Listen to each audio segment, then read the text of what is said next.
It's Pastor Miles.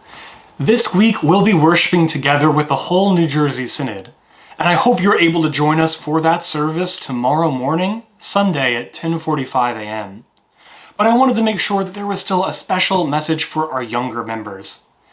Many of us have been going through this summer reading things from Paul's letters, particularly his letter to the Galatians, and I wanted to share something with you about what these letters mean to us and what the power of a letter can hold. So let's hear a little bit about Paul's letters now. Paul's job as an apostle was to tell the story of Jesus to everyone he met. He traveled all over his part of the world and started many churches with people who believed in Jesus. When Paul could not travel to visit his friends, he wrote them letters to share God's love with them. And here's a summary of one of those letters now. Dear Christians in Rome, there are 3 things I tell people who have never heard of Jesus or God. 1.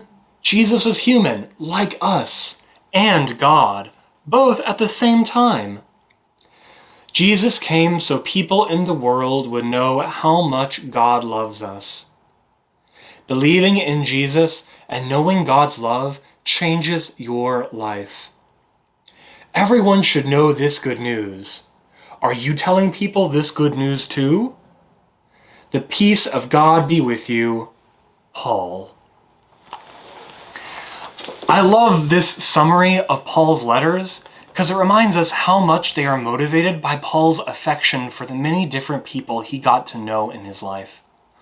Paul traveled all around telling people about God and how much God loves them. And when he couldn't be with them in person, he would write letters to make sure they still knew that message was for them.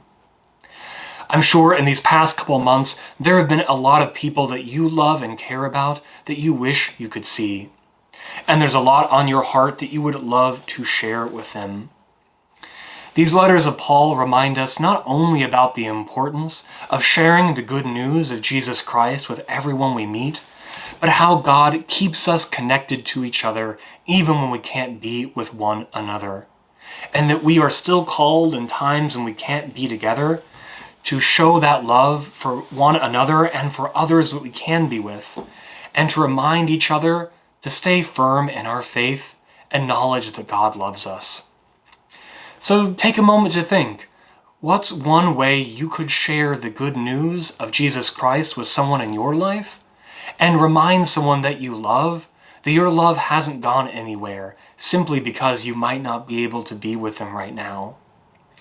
Maybe you could write someone that you love or are thinking about a letter, give them a call or send them an email, set up a time to chat online like maybe you've been doing for school or with your family. In seasons like these, it can be difficult for us to stay connected with each other and to feel that we have something good to share. But Paul's letter reminds us of the power of a word in a difficult time, and that just as people needed to hear the good news of Jesus in his time, so too they need to hear that good news and of God's love for them in this time too. Sometimes we hear about God's love best when we show God's love to each other in our love. Because just as God loved us and set us free, so too, by living out our lives of love for each other, we can proclaim that good news to others too. So I hope that you find some way to share your love for others and the good news of Jesus Christ in this season. And however you are alone or together with others, I hope that you feel confident and assured of God's love for you today and always. If I don't see you tomorrow in our worship with the rest of the Synod, I look forward to seeing you at other times too.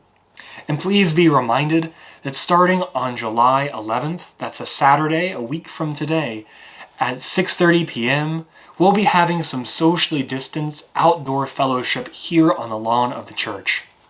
You can find more information on Share in Prayer, on our Facebook page, and soon on our YouTube channel.